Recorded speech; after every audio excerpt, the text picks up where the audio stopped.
Before getting into today's stories, let me know where everyone is from and what time so we can send wishes of health and luck to you and your relatives and friends. And don't forget to subscribe to the channel so you don't miss the next videos of our channel. Thank you very much, everyone. Let's get started. Story 1. It was Thanksgiving night 5 years ago.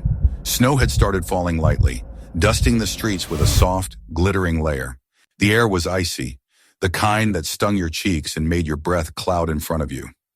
I was spending the evening with my best friend Mia at her house.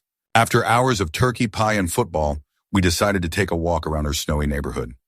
"This feels so peaceful," Mia said, adjusting her scarf as her boots crunched through the snow. "Yeah, it's almost too quiet," I replied, glancing around at the empty, glowing streets. Christmas lights twinkled in windows, their colors reflecting on the snow-covered lawns. The occasional puff of smoke rose from chimneys, a reminder of the warmth inside. As we turned onto Maple Avenue, a truck passed us. It was moving unusually slowly, its headlights dimmed. "That's weird," Mia said, glancing back. I shrugged, trying to brush it off. Probably just someone lost, looking for an address. But the truck didn't drive far. It circled back, passing us again before stopping a few houses down the street. Its engine idled, and the faint hum of the motor carried through the still air. "Okay, now that's creepy," Mia muttered, gripping my arm. "Let's just keep walking. Don't look at them," I said, trying to sound calm even though my heart was starting to race. We kept walking, but my ears were tuned to the sound of the truck's engine. When it suddenly roared to life, we both froze. The truck began reversing down the street toward us, its tires skidding slightly on the icy road. "Run!" Mia shouted. We bolted into a nearby park, the snow slowing our steps as it crunched loudly beneath us. We ducked behind a cluster of evergreens near the playground, their dark green branches heavy with fresh snow.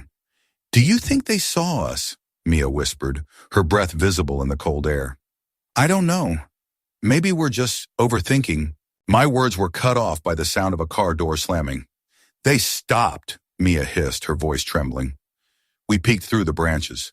A man in a heavy coat and a beanie had stepped out of the truck. The dim glow from a nearby streetlight made it hard to see his face, but he was tall and moved with purpose. "Check the park," he said, his voice deep and raspy. My heart sank as another figure got out of the truck, a taller man holding a flashlight. "Why are they looking for us?" Mia whispered, her grip on my arm tightening. "I don't know," I said. "Stay quiet."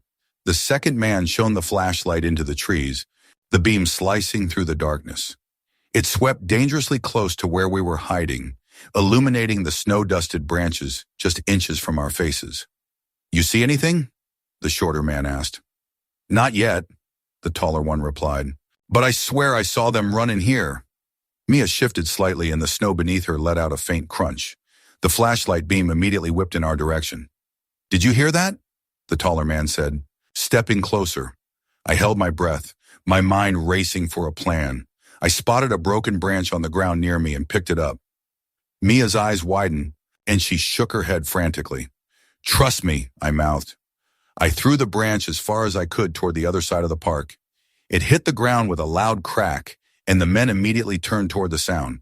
"There," one of them shouted, sprinting toward the noise. "This is our chance," I whispered. "Let's move." We crawled out from behind the trees and crept toward the edge of the park, trying to stay low. My hands were freezing, and the wet snow was soaking through my gloves, but I didn't care. The only thing that mattered was getting out of there. As we reached the park's exit, Mia grabbed my arm. "Wait," she whispered.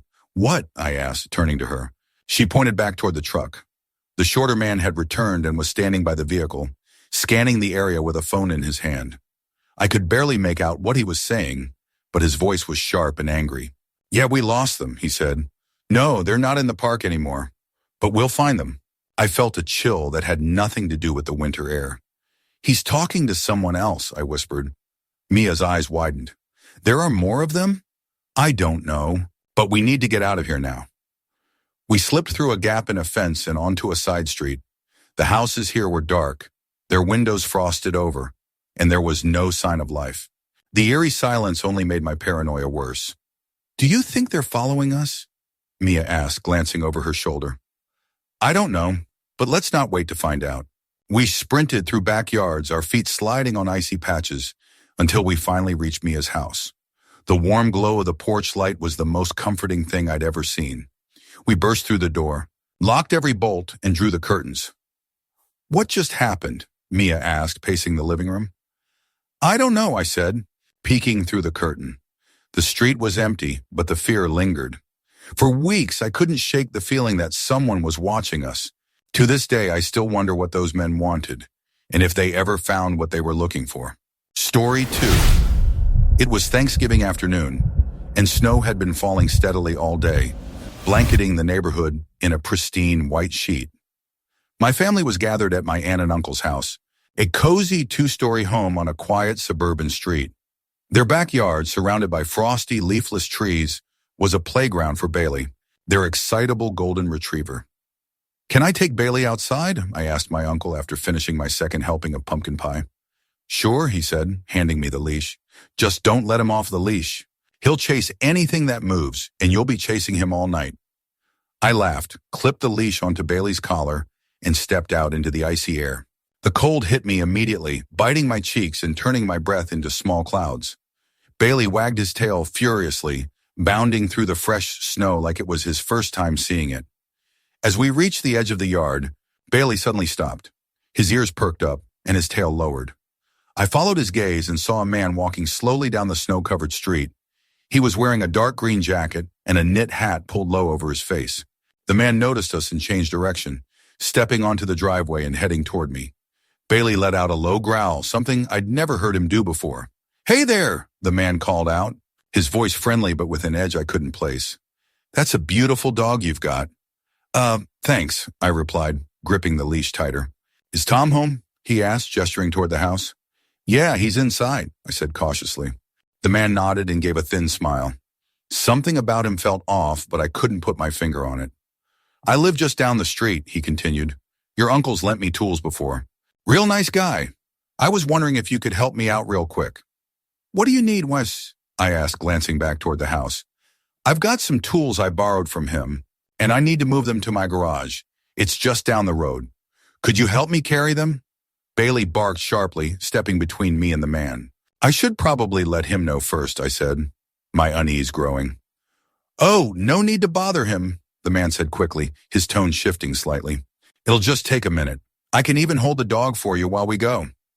I hesitated, glancing toward the house. The warm glow of the kitchen windows felt so far away. "I really think I should—" "Look," the man interrupted, his voice dropping lower. "I'm just asking for a little help. You're not going to leave me hanging, are you?" Bailey barked again, louder this time, pulling against the leash. "Easy, boy," the man said, stepping back slightly. His forced smile faltered for just a moment before returning. "You've got a feisty one there." "I need to take him back inside," I said firmly, starting to move toward the house. "Fine," the man muttered, shoving his hands into his coat pockets. "Never mind, I'll figure it out." He turned and walked back toward the street, his boots crunching in the snow. I didn't wait to see where he went. I hurried back inside, Bailey at my side. The warmth of the house felt surreal after the cold tension outside. I found my uncle in the dining room, chatting with my dad. "Uncle Tom," I said, my voice shaky. "Do you know a guy who lives down the street? Green jacket, knit hat?" He frowned. "Number Y." "He said he borrowed some tools from you and wanted me to help him carry them back to his garage," I explained. My uncle's expression darkened. "I haven't lent anyone tools in months," he said slowly. A cold knot formed in my stomach. "He said he lives just down the street." "That's not possible," my uncle replied, standing up. "The house at the end of the street is empty. The Johnsons moved out last month." My heart raced as his words sank in. "Then who was he?" "Show me where he went," my uncle said, grabbing his coat. We stepped outside, but the man was gone. His footprints led away from the driveway, disappearing into the thin line of trees at the edge of the yard. My uncle followed the tracks for a few yards before stopping abruptly. "What is it?" I called out. He turned back, his face pale. "Go inside and lock the doors," he said firmly. "What did you see?" I asked, but he shook his head and motioned for me to go back. I didn't argue. Once inside, I locked the doors and stood by the window, watching the snowfall. The man's footprints were already disappearing under the fresh layer. That night, I couldn't sleep. Every time I closed my eyes, I saw his strange smile and heard his voice, smooth yet off-putting. Who was he? What did he really want? And why did my uncle refuse to tell me what he saw in the trees? I still don't have the answers. And every Thanksgiving, when the snow starts falling, I can't help but wonder if he's still out there, waiting for someone else to help him. Story 3. It was my first year of college, and Thanksgiving break had emptied the campus. Most students had gone home to their families, leaving the dorms eerily quiet. I had stayed behind. I couldn't afford the trip back home. Snow fell steadily outside, blanketing the walkways, benches, and rooftops in a pristine, silent cover. That evening, the loneliness in my dorm room became too much to bear. I decided to head out to a small cafe a few blocks away, one of the few places open on Thanksgiving. Wrapping myself in my thickest scarf and coat, I stepped out into the cold. The wind nipped at my cheeks and my boots crunched through the fresh snow as I walked. The cafe was warm and inviting, its windows glowing with soft, golden light. Inside, the smell of coffee and pastries filled the air, and a few patrons sat scattered at the tables. Among them was a man in a dark jacket and knit beanie, sitting alone in the corner booth. His hood was up, casting a shadow over his face, but I felt his eyes follow me as I approached the counter. "Just coffee," I told the barista, smiling politely. After paying, I took my cup and sat by the window, enjoying the view of the snowy street outside. It was peaceful, but the feeling of being watched lingered.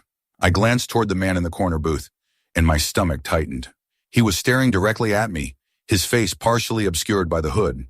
I tried to ignore him, focusing on my phone, but every time I looked up, his gaze hadn't shifted. The tension was suffocating, and I finished my coffee quickly, pulling on my coat and scarf. As I headed for the door, the barista smiled. "Stay warm out there." "Thanks," I replied, stepping into the cold. The snow had begun to fall harder, and the wind was picking up. The streets were empty, the only sound the crunch of snow beneath my boots. I was halfway back to my dorm when I heard footsteps behind me. At first, I told myself it was nothing, but the sound grew louder, closer. I glanced over my shoulder and froze. It was the man from the cafe. "Hey!" he called out, his voice cutting through the cold night. I quickened my pace, clutching my scarf as my breath came out in shaky puffs. "Wait up!" he shouted again. I ignored him, my heart pounding as I turned onto a side street. My dorm was just a block away now. "Why are you running?" His voice was louder, sharper this time. I reached the dorm's front door, fumbling with my key card as the sound of his footsteps grew closer. Finally, the door unlocked, and I slipped inside, slamming it shut behind me. Through the glass, I saw him standing outside. He wasn't out of breath, but his face was twisted in something I couldn't quite place. Irritation? Amusement?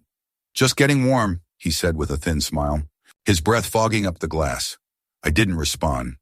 I bolted up the stairs, my hands trembling as I unlocked my dorm room door and locked it behind me. For a moment, I felt safe.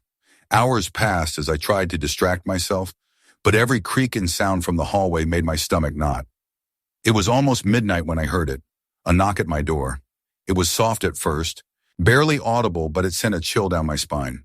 "Hello?" a voice called, muffled through the door. I froze, my eyes darting to the peephole. It was him. "Hey," he said, his tone casual.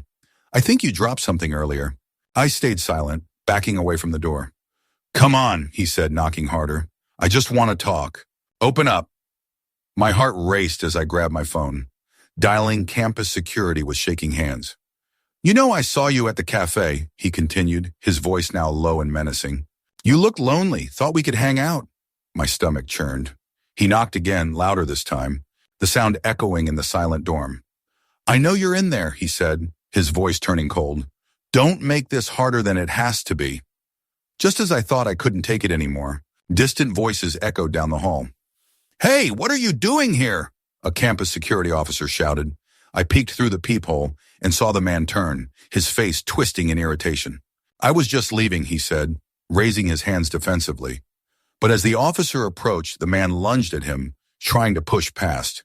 The scuffle was loud, chaotic, and it wasn't until a second officer joined that they managed to pin him down. Later, I learned the man had been spotted wandering the campus earlier that day. He didn't have any ID, and no one knew how he had managed to follow me from the cafe. To this day, I don't know what he wanted or what he might have done if I'd opened that door. Every winter, when the snow falls and the campus grows quiet, I can't help but glance over my shoulder and wonder if he's out there, waiting for another chance. Story 4. It was Thanksgiving morning, and the world outside was blanketed in soft, shimmering snow. My wife and I were driving to my parents' house, a yearly tradition that brought a sense of warmth and familiarity. The winding roads leading to their home were quiet, bordered by dense woods that looked magical under the frost. "I can't wait for your mom's pumpkin pie," my wife said, grinning as she leaned back in her seat. "She's been baking since yesterday," I replied. "The whole house probably smells like cinnamon and nutmeg." As we drove further into the rural neighborhood, the world seemed to grow quieter. The snow muffled all sound, and the occasional bird call or crack of a tree branch breaking under the weight of ice was all we heard. We were about 5 minutes away when a figure suddenly emerged from the woods. The man stepped onto the road, raising a hand to wave us down. I instinctively slowed the car, squinting to get a better look. "Who's that?" my wife asked, her tone uneasy. The man was tall and thin, his brown jacket and knit hat dusted with snow. He stood in the middle of the road, his breath visible in the cold air as he waved again, more urgently this time. "Do you think he needs help?" I asked, pulling the car to a stop a few feet from him. "I don't know, but something about this feels weird," my wife murmured, leaning forward to get a better look. The man approached the driver's side window, and I hesitated before rolling it down an inch. "Hey," he said, his voice rough and hoarse. "Thanks for stopping. My car broke down a few miles back, and I just need a ride to the gas station." "Where's the gas station?" I asked. "Just a couple of miles up the road," he said quickly, motioning vaguely behind him. "It won't take long. I've been out here for hours. It's freezing." My wife leaned closer to me and whispered, "Let's not do this. We don't know him." I nodded slightly but kept the window open. "I'm sorry," I said to the man. "We're on our way to see family. You can walk to the gas station. It's not too far." The man's expression darkened for a moment before he forced a thin smile. "I get it," he said, his tone clipped. "But I've been walking in this cold for over an hour. My hands are numb. You can't just leave me out here." I glanced at my wife, who was now gripping my arm tightly. She shook her head, her eyes pleading. "Look," the man continued, stepping closer. His face was gaunt, his eyes shadowed. "I'm not asking for much. Just 5 minutes of your time. It's Thanksgiving, for God's sake. Show a little kindness." "I'm really sorry," I repeated, trying to sound firm. "But we can't help you. If you want, I can call someone." "I don't need you to call anyone," he snapped, his voice suddenly sharper. "I just need a ride." My wife's grip on my arm tightened. "We should go," she whispered, her voice trembling. The man took another step closer, his breath fogging up the glass. "You're seriously going to leave me out here?" he asked, his tone now colder. "What if it were you? What if you were the one stranded in the middle of nowhere?" I felt a chill run down my spine, and it wasn't from the weather. His tone was laced with something I couldn't quite place. Anger? Desperation? "I'm sorry," I said again, rolling the window up. The man stared at us for a moment, his eyes narrowing. Then without another word, he turned and walked back toward the woods. My wife and I sat in silence for a moment, watching him disappear into the trees. "Let's get out of here," she said finally, her voice barely above a whisper. I nodded, pressing on the gas. As we drove away, I kept glancing in the rearview mirror, half expecting to see him running after us, but the road remained empty. We arrived at my parents' house a few minutes later, the warmth of the house and the smell of roasted turkey, a stark contrast to the tension of the encounter. My parents greeted us with hugs, but I couldn't shake the unease that lingered. Later that afternoon, as the sun began to set, I noticed movement outside the window. The same man was walking slowly down the street, his eyes scanning the houses. "Hey," I said, nudging my wife. "It's him." Her face paled as she joined me at the window. "Why is he here?" The man stopped at the end of the driveway, staring directly at the house. My dad noticed us watching and came over. "What's going on?" he asked. "That guy," I said. "He stopped us on the road earlier, asking for a ride." Without hesitation, my dad stepped outside onto the porch. "Can I help you?" he called out. The man didn't respond at first. He took a step closer, his breath visible in the fading light. "I'm just looking for a place to warm up," he said finally. "This isn't the place for that," my dad replied firmly. "You need to move along." The man hesitated, then turned and walked back down the driveway. We watched as he disappeared into the woods behind the house. That night, after the guests had gone home, there was a loud knock at the back door.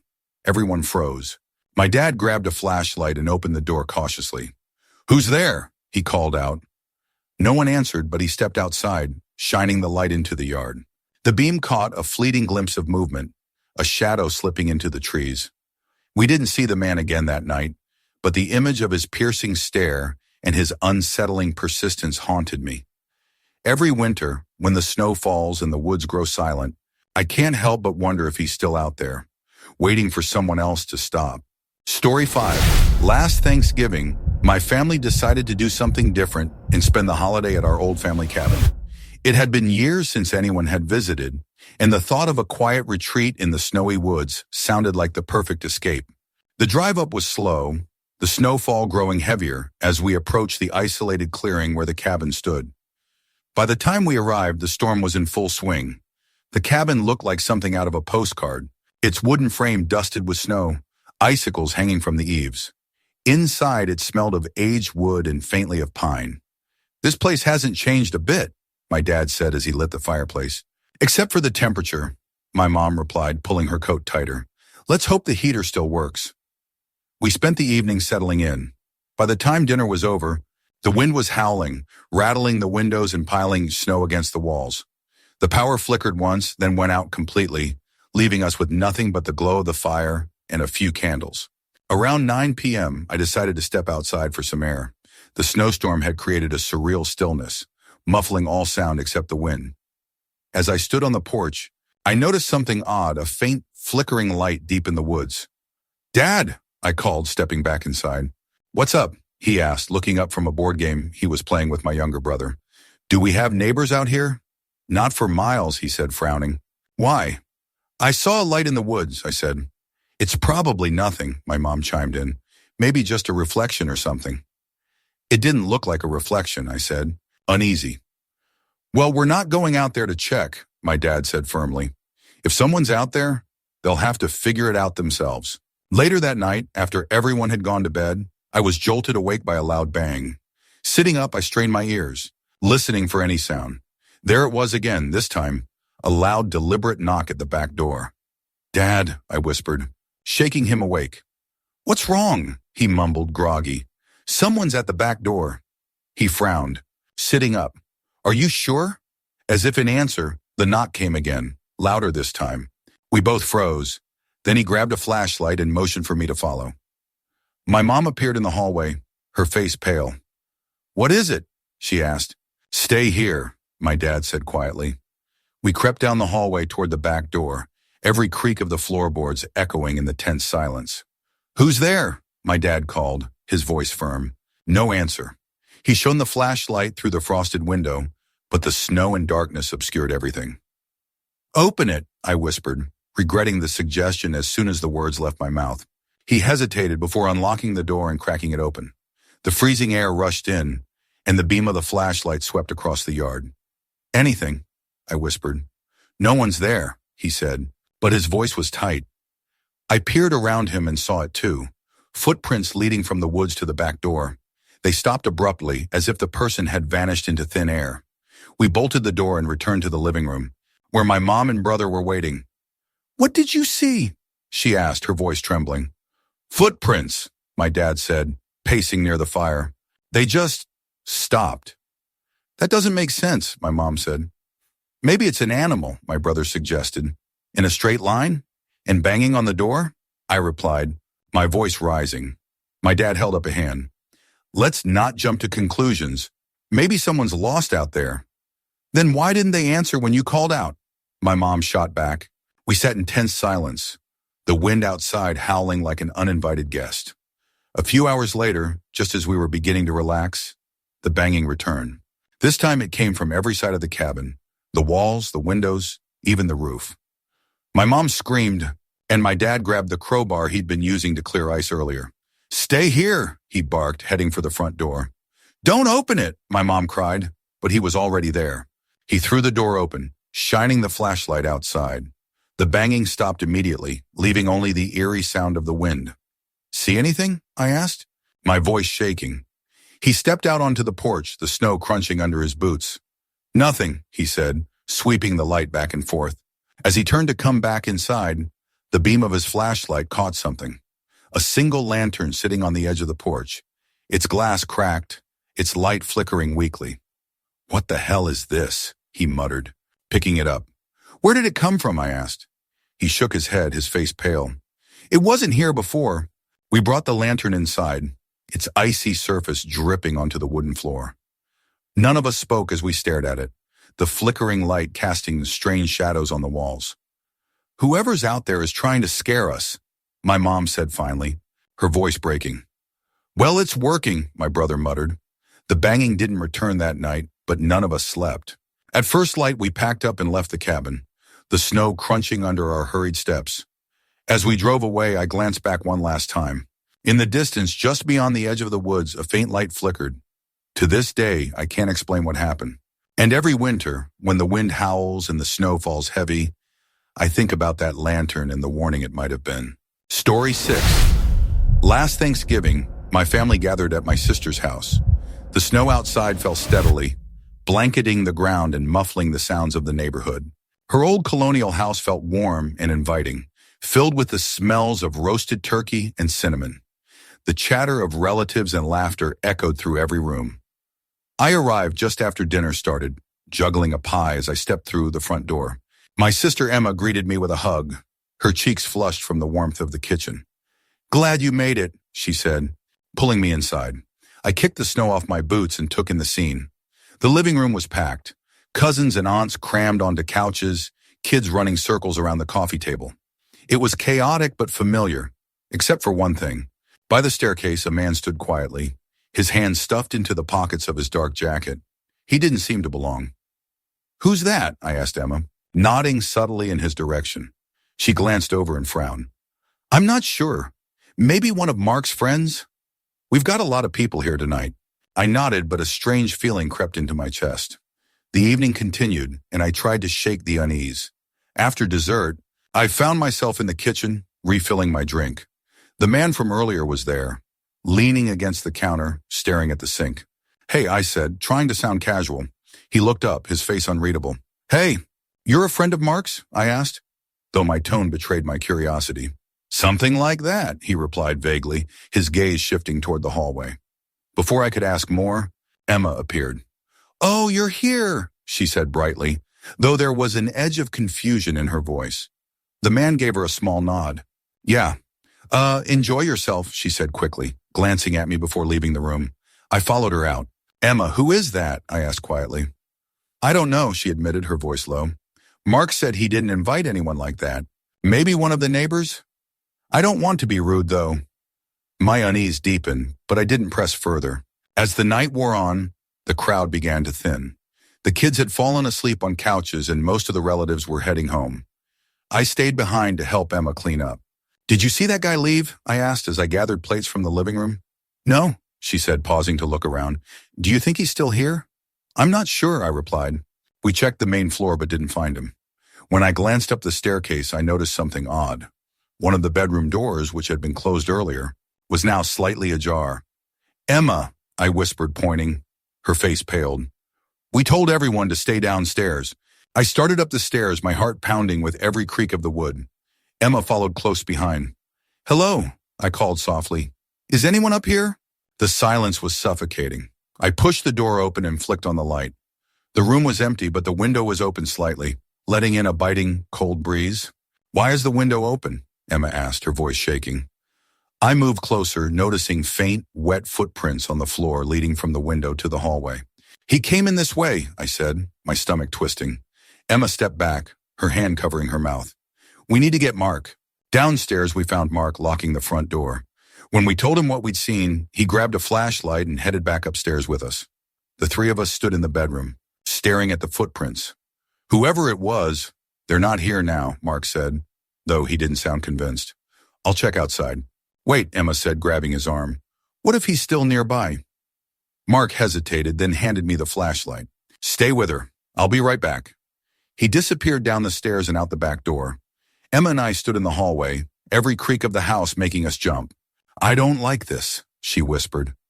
"Me neither," I admitted, gripping the flashlight tightly. After a few minutes, Mark returned, shaking snow off his boots. "I didn't see anyone, but there are footprints outside. They lead into the woods." Emma shivered. Why would someone sneak into the house and then leave without saying anything? I don't know, Mark said, but we're locking everything up tonight. The rest of the evening passed in tense silence. We double-checked every lock and window before heading to bed. But just as I was about to fall asleep, a loud crash came from downstairs. I bolted upright, my heart racing. Emma and Mark were already in the hallway when I stepped out of my room. What was that? Emma whispered. Mark didn't answer. He grabbed the flashlight from me and headed toward the noise. We followed him to the kitchen, where the back door stood wide open, snow blowing in across the floor. Didn't you lock that? Emma asked, her voice trembling. I did, Mark said.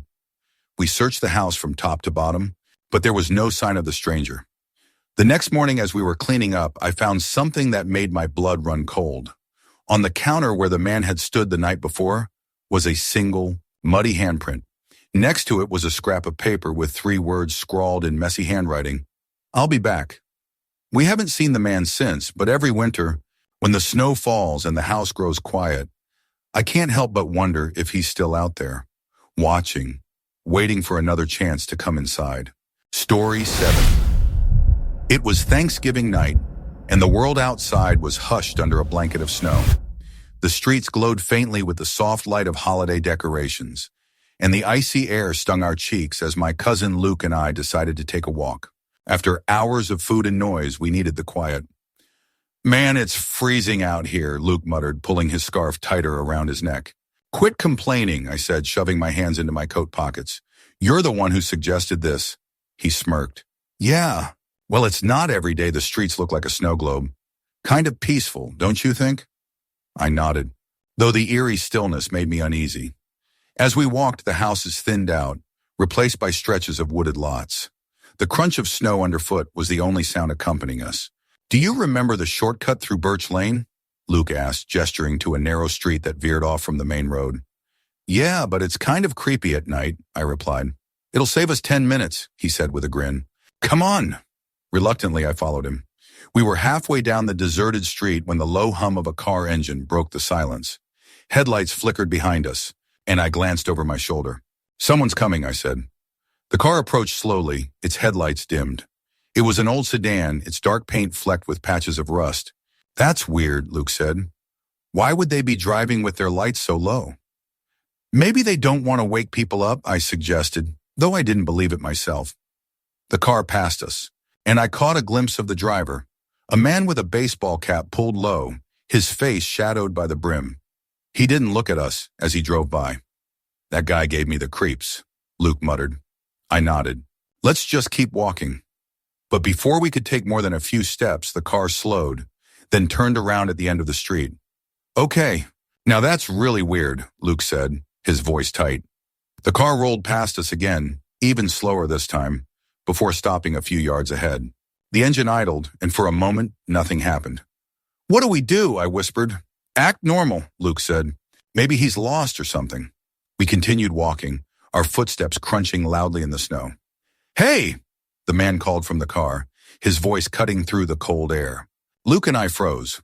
The passenger door opened, and a tall figure stepped out. He wore a heavy coat and a beanie pulled low over his forehead. Can I ask you something? The man said, stepping toward us. Luke grabbed my arm. Let's just go, he muttered. Hey, I'm talking to you, the man shouted, his voice growing sharper. We turned and started walking faster, trying to put distance between us and the stranger. You think I can't catch up to you? He yelled, his footsteps crunching in the snow as he followed. Run, Luke whispered, and we broke into a sprint. We veered off the road, ducking into the woods where the trees grew thick and close. The branches scratched at our coats as we stumbled through the snow. We stopped behind a large tree, our breath coming in quick, visible puffs.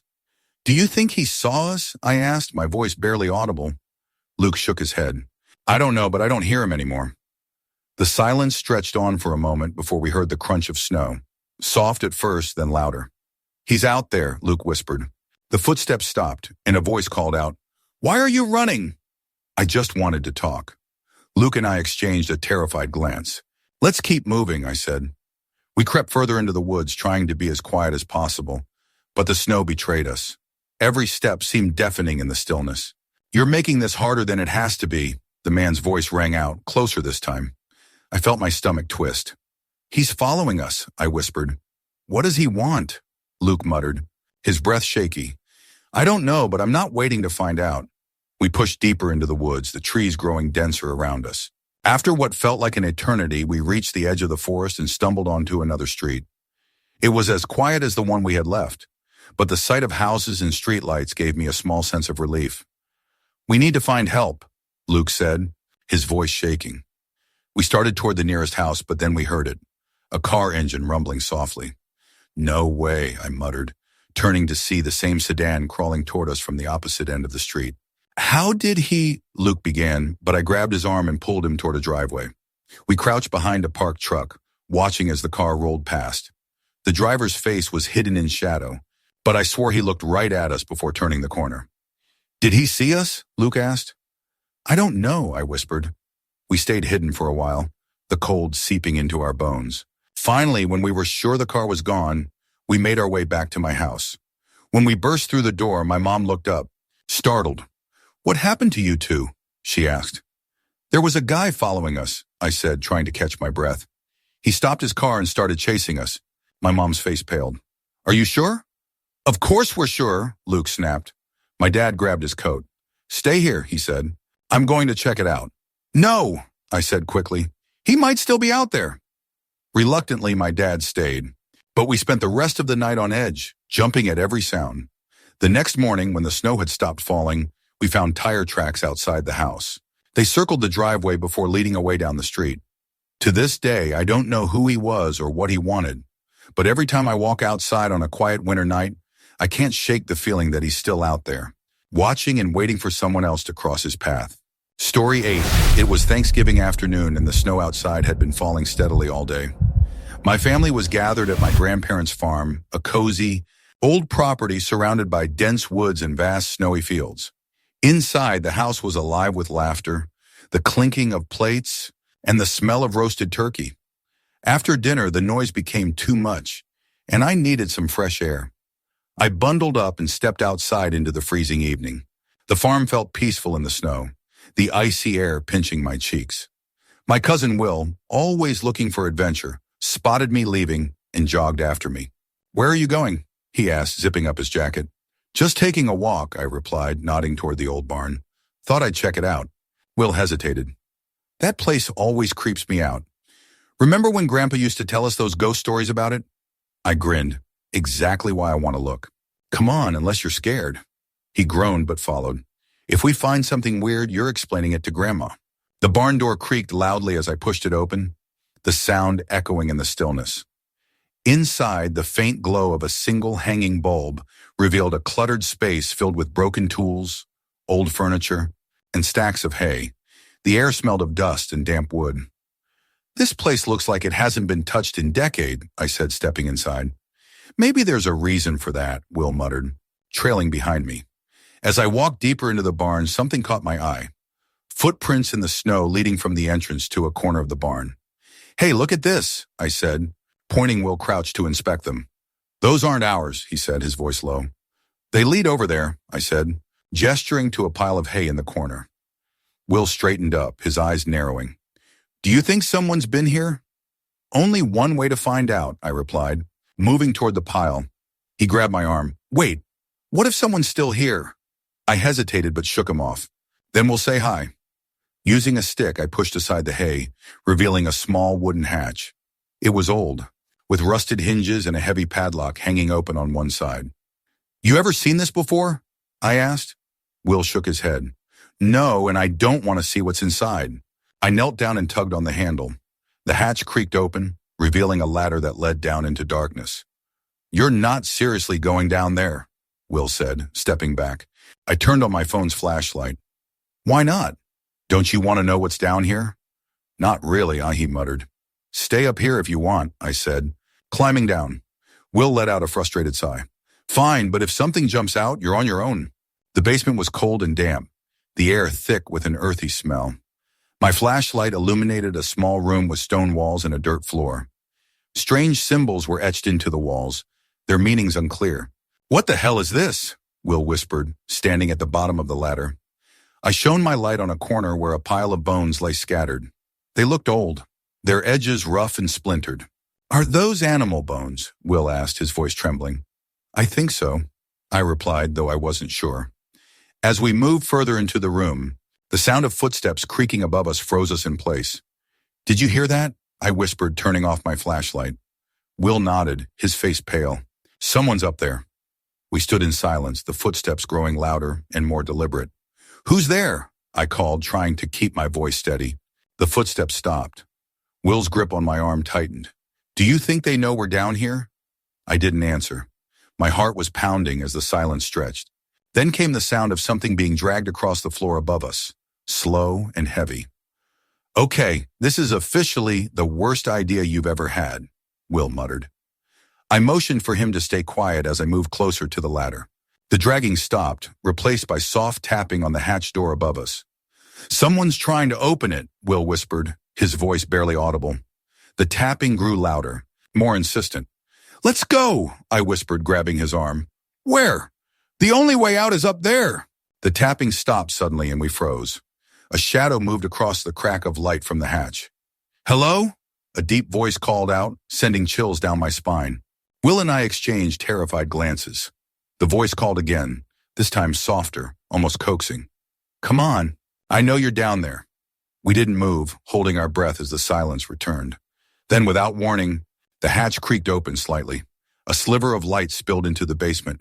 Who's there? I shouted, my voice breaking. The hatch slammed shut, and the footsteps retreated.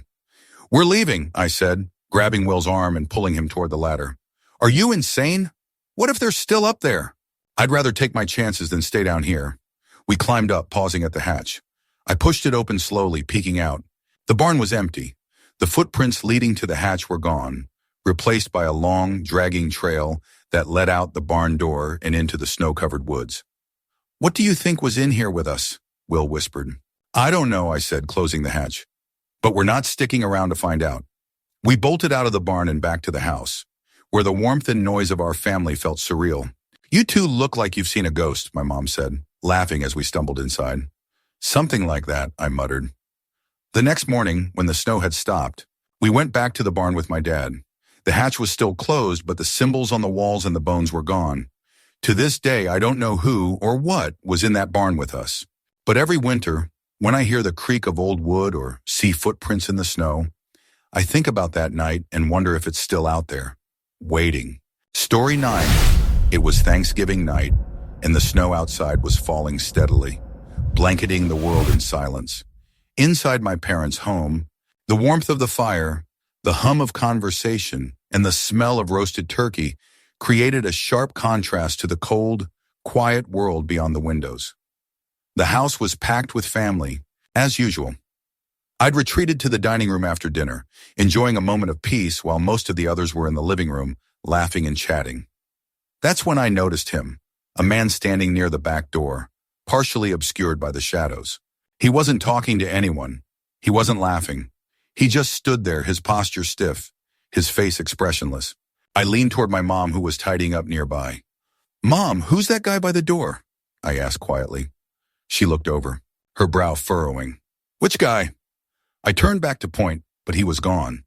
The back door was slightly ajar, letting in a faint draft of cold air. Did someone leave the door open? My mom asked, walking over to close it. I don't know, I said, unease prickling the back of my neck. Later that evening, as the crowd began to thin, I was helping my dad carry leftover food into the kitchen. Hey, Dad, I said, lowering my voice. Did you see a guy standing near the back door earlier? I swear I saw someone, but Mom didn't know who he was. He frowned, setting down a dish. No, but it's probably just one of the neighbors. You know how your mom always invites people over? Yeah, maybe, I said, though the unease lingered.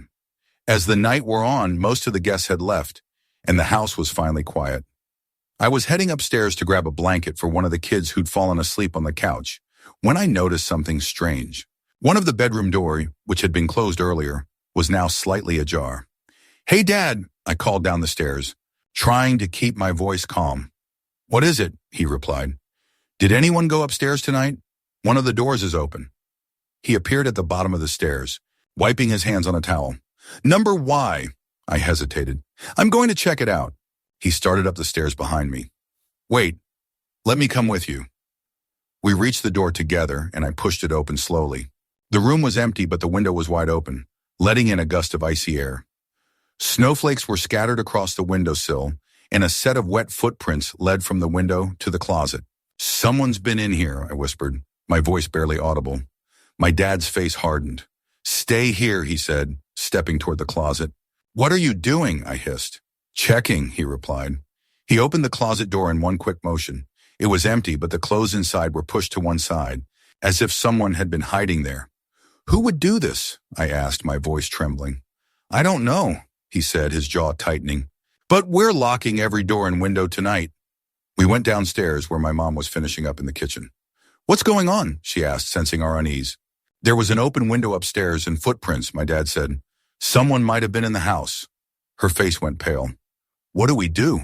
I'll check the rest of the house, my dad said. You stay here and call the police. As my dad searched the house, I stayed in the kitchen with my mom. Do you think it's just a misunderstanding? She asked, her voice shaking slightly. I don't know, I admitted.